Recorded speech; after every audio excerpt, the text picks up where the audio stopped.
Hello, and welcome to a Business Minute with Lily Lopez, presented by the South Florida Hispanic Chamber of Commerce. Today with us is Lily de Moya, Liliana. I call her my tocaya. And one time she told me, what is that? Tocaya means when people have the same name. We're Lily de Moya and Lily Lopez.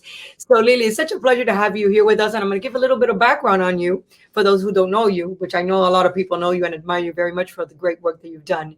Lily's a longtime advocate for the rights of children and adults with disabilities or unique abilities. She's a registered nurse. She obtained her Master's of Science in Special Education from She has extensive training in the field of mental health, disabilities, and advocacy. She joined Parent to Parent of Miami in 2001 and held the position of training director until 2006.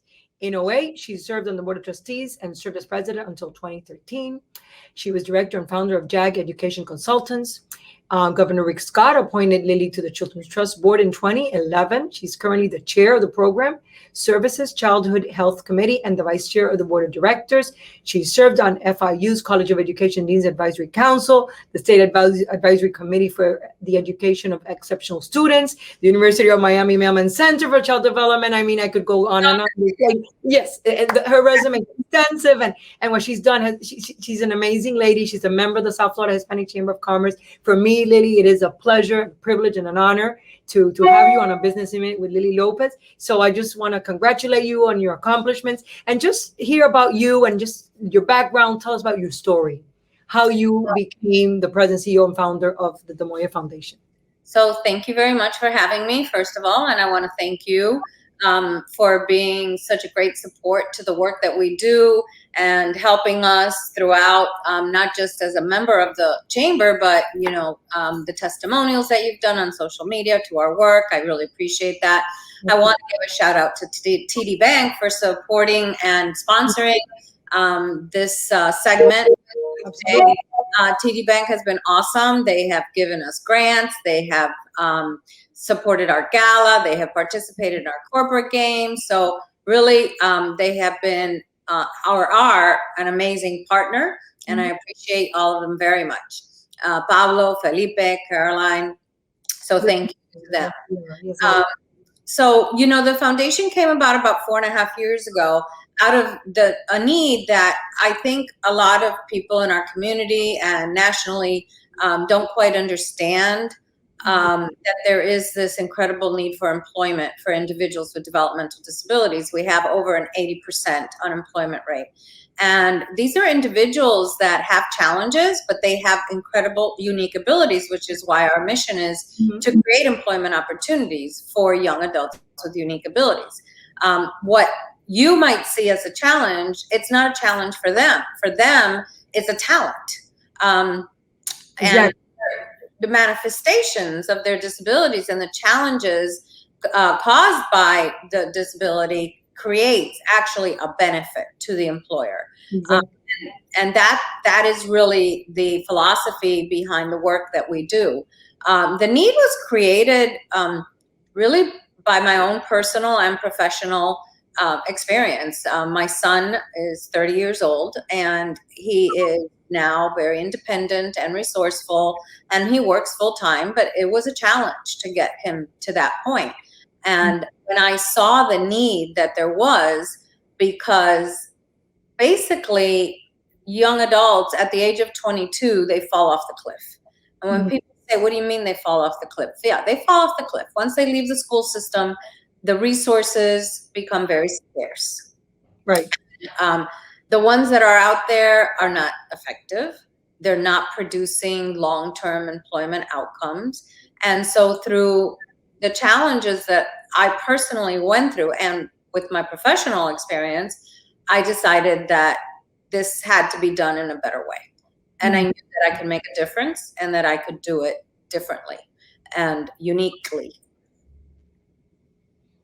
And because sometimes these individuals are extremely smart, right? And sometimes people fail to know that just because you have some type of unique ability does not mean that you can really excel in something else. So tell me, in your experience, what have you seen in these people that have these unique abilities, and how have you struggled to help them get a job? Has it been very extremely difficult, or are people seeing this as something that is more, people are more open to hiring people with these different challenges? Um, it's becoming easier. It's people are starting to open up a little bit, but there is a certain amount of trepidation. There is fear of not knowing what to do, or how to accommodate, or give them the accommodations that they need to be successful.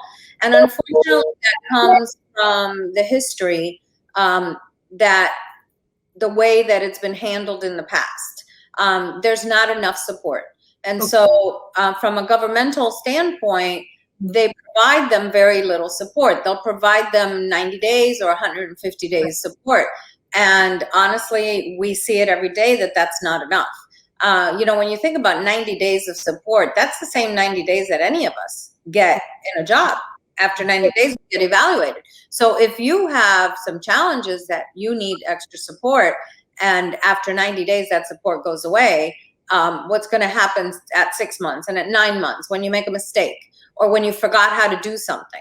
So what we do that is so unique is that we never leave. It's a partnership. It's not a placement. It's not, hey, you have a big heart. Here, thank you so much for giving this person a job. No, we're there. We have employers that we have had for over 4 years, and our job coach, which is an employment specialist that works directly with the individual, still goes out once a month to check on them, to see if there's anything we can do to help.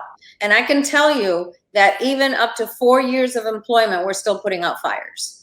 And these young men and women would not still have a job. They would not be hired. I mean, they were hired. They would not still be working. They would be terminated because of something that happened. But now this employer has a relationship with us. Right. And they will call us for help because they don't want to really let them go. They just don't know what to do when the issue arises. And so we're there to support not just the employer, but the employee. And the way that I approach it is that the employer is our client. So I'm looking out for the employer, just like I'm looking out for the employee, to make sure that this is a match, but a beneficial relationship for both of them. This is how do employers know and come to you? And at the same time, how do people come to you with children or adults with unique abilities? How do you get that word out? And because I know you've been around for so many years. So how is that process? Was it difficult to imagine at the beginning? And how do these people come to you? How do you find them? Well, the employers are the harder part. Because you have to be able to have the opportunity that they open their door and you get to go and present your program, your model, and explain it all. It's very unknown for most people. And so unless they've had some kind of personal experience, you really need to go and explain it. And they need to see the benefit of it. They have to see that this is a mutually beneficial relationship, that doing good is good for business. Of course. And that these individuals can meet needs that the organization has that other people can't meet or don't have the time to meet. Employers they're difficult to get through the front door, but once I get through that front door, I mean, it's really hard for them to turn the whole concept away because they see that it's a win-win situation. And we do need more employer partners. We actually haven't been doing this for that long. It's been about 4.5 years. And and we have over 50 employer partners. It's a lot. It's a lot. And who's listening to us now, who's a member of the chamber, or people in social media who follow us and like the work that the South Florida Hispanic Chamber of Commerce does, how can they get in contact with you if they're interested? And I really recommend that they work with you guys because I mean, you are members, and you and George, your son, and you guys are amazing. And I'm really proud that you're part of the community. You're part of the Hispanic Chamber, and this is something that it's really dear to my heart to see the way that you find jobs for these individuals, and I think it's wonderful. I mean, these are special people, lovable people. I mean, I've known people with unique abilities, and the majority are the most loving people. Yes, So you're right. yeah. There's so many benefits. There's so many, like we said, are unique abilities, and a lot of it is that honesty, the loyalty. They make very loyal employees. They're some of the best employees that anyone could ever have. They're always on time. They don't want to be late. They appreciate, they're grateful. They're going to change your work culture. They're going to change the perspective of people in your offices and in your organizations. All those people that complain about little things are going to stop complaining. Yeah. Because they're going to see the world through different eyes. And that is an experience that is a blessing, to even have the opportunity to see life in that way or in a different way. And the employers just have to give us an opportunity to explain the process, trust the process, believe in us, and believe that we're going to be there for them, and we're going to hold their hand all the way through. We're not going to leave them alone. We're not going to leave them out there, thinking, what do I do now? We're going to be there, meaning that the Moya Foundation is there. These partners, these companies come to you, they hire the individuals, the unique abilities, but you're still around to help them all the step of the way, right? Yes, we do the training. The job coaches are there with them. The job coaches are the ones who train them. So that cuts down on your training cost, because if an employer starts to think, well, what's this going to cost me? Because they are going to take a little bit longer to learn. Well, it's not going to cost you anything, because our job coach is going to train them. And, our job coach is going to support them, not just work-wise, but socially, with workplace interactions with coworkers, social skills. We have job coaches who are invited to happy hour and to holiday parties, and they help navigate that. Also, it's a wraparound service. It's like employment. It's like a family. It is a family. It is a family. The young adults get very close to their job coaches, and the staff gets very close to the job coach, because they count on them for help. They count on them to support them. And that goes a long way. And no one else does what we do, and no one else does it the way that we do. And we know that. And that is why our young men and women have been working for 2, 3, 4 years. They haven't been working for 6 months and then they're a new job. We foster long-term employment. That's wonderful. So, and basically, Lily, you are the only organization really that does this type of job in Miami-Dade County?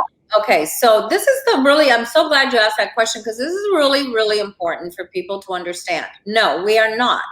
But there are federal guidelines that mandate a certain support system in order for an employment provider like us to be paid by the state agency.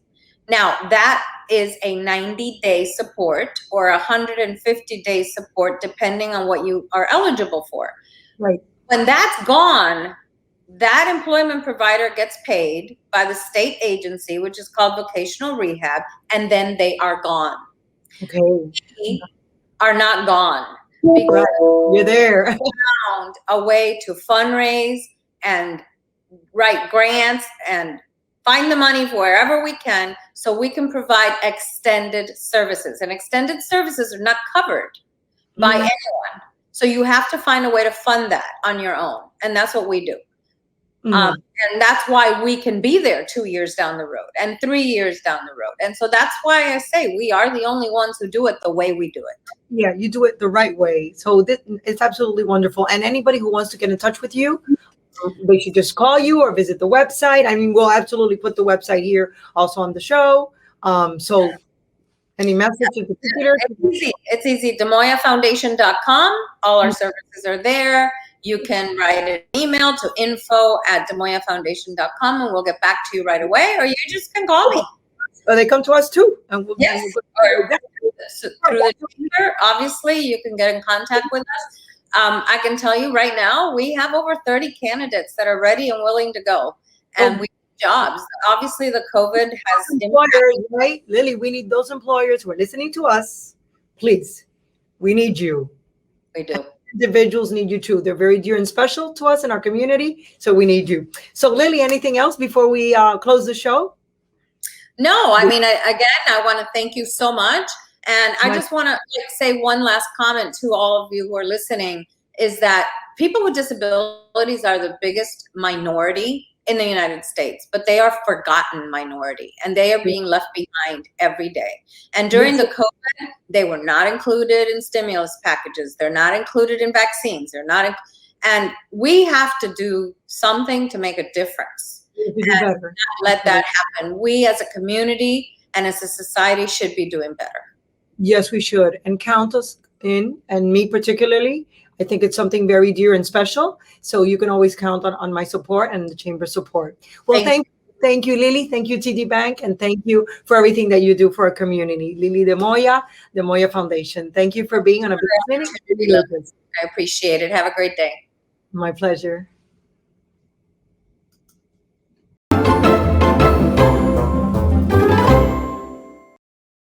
This is Yendi for 90 Seconds of Tech. Today I'm covering the ChoiceWorks app. ChoiceWorks was designed for children and or adults with special needs or those with autism. This is perfect for those who need to map out their routines or break down complicated tasks. This app was created with the support of leading hospitals and child development specialists. It was designed for caregivers to give clear and consistent support to foster a special needs person's independence, positive behavior, and emotional regulation. It can also be customized for caregivers and for teachers in a school setting. Here's what it does. ChoiceWorks is a visual learning tool that can help you complete daily routines, understand feelings, and improve waiting skills. The main function of the app allows you to create a visual schedule using your own photos, videos, and audio recordings. It's great for breaking down multitask steps and routines. In just 15 minutes, you can map out your morning work routine, complete with video and audio prompts. It's super easy to use and it can add real value to someone who needs it. So check out ChoiceWorks. You can find it in the iTunes App Store and it costs $10.99 to download. This is Yendi for 90 Seconds of Tech, reminding you that God sends his toughest battles to his fiercest warriors. And to all caregivers out there, keep your head up. I completely support you.